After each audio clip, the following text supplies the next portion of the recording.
झारखंड आंदोलनकारी संघर्ष मोर्चा रेन कमियर को आंदोलनकारी को सम्मान रेना हक ऐदर ओना बाबते कुकली रखाब कते झारखंड विधानसभा सामांग रे हुलसई को सापड़ाव लेदा और नवा हुलसई रे पाकुर खन पालामु हबी गिरिडीह खन गुमला हबी सानाम हनत रेन आंदोलनकारी को सेटल लेते हैं और आंदोलनकारी को लैकना नित पणत रे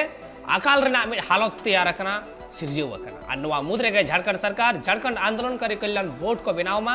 जाते आंदोलनकारी को मान सम्मान साथे उपरूम चक्री और पेंशन को नाम मा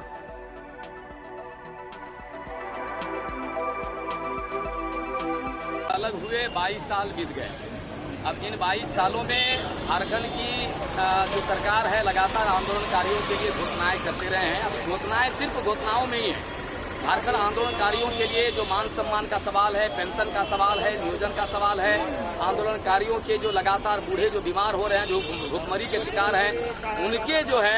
जो मान सम्मान का सवाल है, ये सारे सवालों को सरकार को संज्ञान में लेना पड़ेगा। और इसी बात को हम लोग जो है सरकार तक पहुंचाने के लिए आज हम लोग आंदोलनकारी संघर्ष मोर्चा के द्वारा ये कार्यक्रम आहूत है। हम सरकार से कहना चाहते हैं कि समय रहते ये आंदोलनकारियों का जो टुकड़ा है, समय रहते ये तमाम सारे सवालों को हल करने की दिशा में सरकार आगे बढ़े, अन्यथा आने वाले दिनों में आंदोलन और भी काफी विस्तृत होगा।